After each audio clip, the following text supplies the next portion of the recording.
जंगल में इस बार गर्मी ने सभी रिकॉर्ड तोड़ दिए थे। सूरज सुबह से ही आग बरसाने लगता था। पेड़ों के पत्ते सूख चुके थे और छोटी नदियां लगभग खत्म हो गई थीं। जानवर प्यास से परेशान होकर इधर उधर भटक रहे थे। जंगल के बीचों बीच एक पुराना झरना था। वही एक ऐसी जगह बची थी जहां अब भी थोड़ा साफ पानी बह रहा था। सभी जानवर बारी बारी से वहीं पानी पीने जाते थे। उसी जंगल में एक खतरनाक और भूखा भेड़िया रहता था। कई दिनों से उसे शिकार नहीं मिला था। गर्मी के कारण जानवर सतर्क हो गए थे और खुले में कम निकलते थे। एक दिन भेड़िया झरने के पास पहुंचा। उसने देखा कि पूरा जंगल पानी के लिए इसी जगह पर निर्भर है। तभी उसके मन में एक खतरनाक विचार आया। अगर मैं इस झरने पर कब्जा कर लूं, तो प्यासे जानवर खुद मेरे पास आएंगे और मुझे शिकार ढूंढने की मेहनत नहीं करनी पड़ेगी। भेड़िया चालाकी से झरने के पास एक बड़ी चट्टान के पीछे छिप गया। उसने तय किया कि जो भी जानवर पानी पीने आएगा, वह पहले उसे मीठी बातों में फंसाएगा और फिर मौका देखकर हमला करेगा। कुछ देर बाद एक हिरन वहां पानी पीने आया। वह बहुत प्यासा था और जल्दी जल्दी पानी पीने लगा।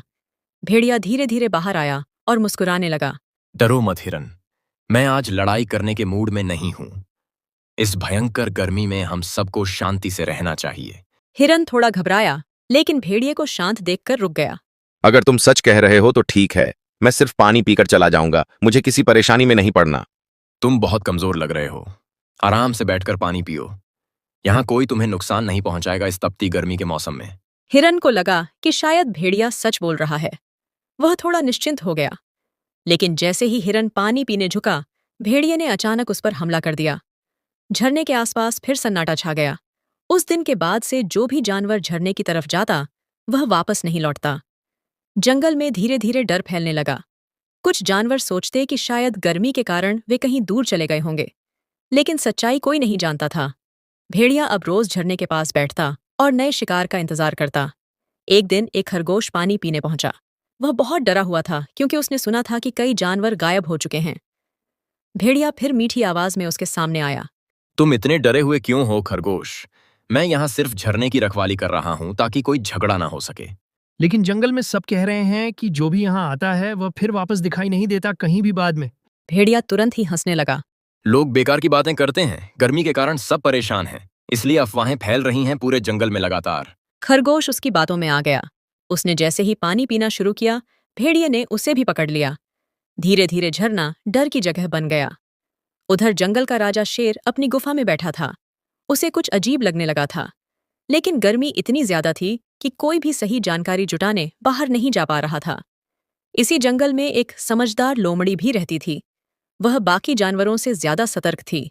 उसने ध्यान दिया कि जो भी जानवर झरने की तरफ जाता है, वह लौटकर नहीं आता। लोमड़ी को शक होने लगा। एक शाम वह चुपचाप झरने के पास पहुंची। उसने दूर झाड़ियों के पीछे छिपकर देखना शुरू किया। कुछ देर बाद एक छोटा हिरन पानी पीने आया। तभी चट्टान के पीछे से भेड़िया निकला। डरो मत छोटे हिरन, मैं यहाँ सबकी मदद कर रहा हूँ ताकि कोई जानवर पानी के लिए लड़ाई न करे आजकल। लोमड़ी यह सब देखकर समझ गई कि मामला बहुत गंभीर है। उसने देखा कि भेड़िया धीरे धीरे हिरन को अपनी बातों में फंसाने की कोशिश कर रहा है। लोमड़ी तुरंत वहां से निकल गई। अब उसे पूरा यकीन हो चुका था कि झरने के पास कुछ खतरनाक हो रहा है। रात होते ही जंगल में गर्म हवाएं चलने लगीं। सभी जानवर अपने अपने ठिकानों में छिपे बैठे थे। लोमड़ी पूरी रात सोचती रही कि उसे क्या करना चाहिए। अकेले भेड़िए का सामना करना आसान नहीं था। उसे लगा कि यह बात अब शेर तक पहुंचानी जरूरी है, लेकिन बिना सबूत के शेर शायद उसकी बात पर भरोसा न करे। अगली सुबह लोमड़ी फिर झरने के पास जाने का फैसला करती है ताकि सच्चाई पूरी तरह जान सके। उधर भेड़िया अपने अगले शिकार का इंतजार कर रहा था। उसे बिल्कुल अंदाजा नहीं था कि अब कोई उसकी चाल समझ चुका है। तभी दूर से एक जंगली सूअर धीरे धीरे झरने की तरफ आता दिखाई दिया। वह बहुत थका हुआ और प्यासा लग रहा था। जैसे ही सूअर पानी के पास पहुंचा, चट्टानों के पीछे छिपा भेड़िया बाहर निकल आया। घबराओ मत सुअर भाई, मैं यहाँ सिर्फ ये देखता हूँ कि कोई जानवर पानी के लिए लड़ाई न करे इस मुश्किल समय में। सूअर थोड़ा रुक गया। उसने डरते हुए चारों तरफ देखा। मैंने सुना है कि जो भी यहाँ पानी पीने आता है वह फिर कभी वापस नहीं लौटता जंगल में अपने घर। लोग बेकार की अफवाहें फैला रहे हैं। गर्मी ने सबको डरा दिया है, इसलिए छोटी बातें भी बड़ी लगने लगी हैं अब। सूअर को उसकी बात सही लगी।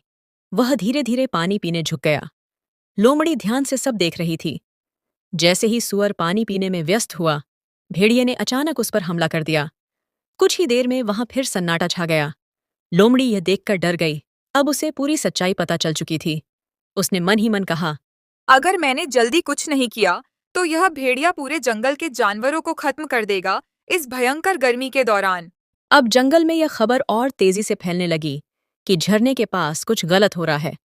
लोमड़ी यह सब सुन रही थी।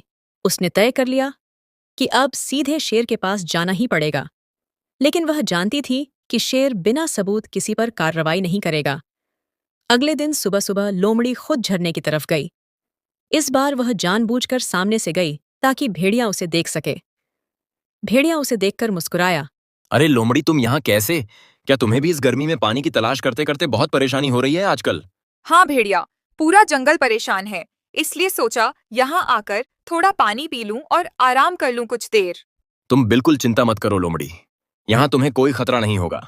मैं खुद इस झरने की रखवाली करता हूँ हमेशा। वह धीरे धीरे पानी के पास गई, लेकिन पूरी तरह सतर्क रही। भेड़िया मौका ढूंढने लगा। तभी लोमड़ी अचानक पीछे हट गई और मुस्कुराकर बोली, तुम सच में बहुत चालाक हो भेड़िया, लेकिन मैं तुम्हारी मीठी बातों के पीछे छिपा सच समझ चुकी हूँ अब पूरी तरह। भेड़िया चौंक गया। उसकी आंखों का रंग बदल गया। लोमड़ी तुरंत पीछे हटी और तेजी से भागने लगी। भेड़िया उसके पीछे दौड़ा, लेकिन गर्मी और थकान के कारण ज्यादा दूर तक उसका पीछा नहीं कर पाया। लोमड़ी किसी तरह बचकर जंगल के अंदर पहुंच गई। उसने तय कर लिया कि सीधे शेर के पास जाकर सब सच बताना ही पड़ेगा। उधर भेड़िया गुस्से से झरने के पास वापस लौट आया। अब उसे डर लगने लगा था कि कहीं उसकी सच्चाई पूरे जंगल के सामने ना आ जाए। उसी शाम लोमड़ी शेर की गुफा की तरफ निकल पड़ी। कुछ देर बाद वह शेर की गुफा तक पहुंच गई। शेर अपनी गुफा के बाहर बैठा हुआ था। उसका चेहरा गंभीर दिखाई दे रहा था। वह पहले से ही जंगल में जानवरों के गायब होने से चिंतित था। लोमड़ी ने सम्मान से सिर झुकाया। महाराज, जंगल के झरने के पास बहुत बड़ा खतरा छिपा है। अगर जल्दी कुछ नहीं किया गया तो कई जानवर मारे जाएंगे। साफ साफ बताओ लोमड़ी, आखिर झरने के पास ऐसा क्या हो रहा है जिससे पूरा जंगल डरने लगा है अचानक? उसने बताया कि कैसे भेड़िया झरने के पास कब्जा करके बैठा है और प्यासे जानवरों को मीठी बातों में फंसाकर उन पर हमला कर देता है। शेर ध्यान से सारी बातें सुनता रहा। शेर तुरंत अपनी गुफा से उठा और झरने की तरफ चल पड़ा। लोमड़ी भी उसके साथ थी। रास्ते में कई जानवर डरते हुए अपने बिलों और पेड़ों से बाहर झांक रहे थे। उन्हें समझ नहीं आ रहा था कि आखिर क्या होने वाला है। उधर भेड़िया अभी भी झरने के पास बैठा था। उसे अंदाजा नहीं था कि इस बार उसके सामने कौन आने वाला है। लेकिन अगले ही पल झाड़ियों से शेर बाहर निकला।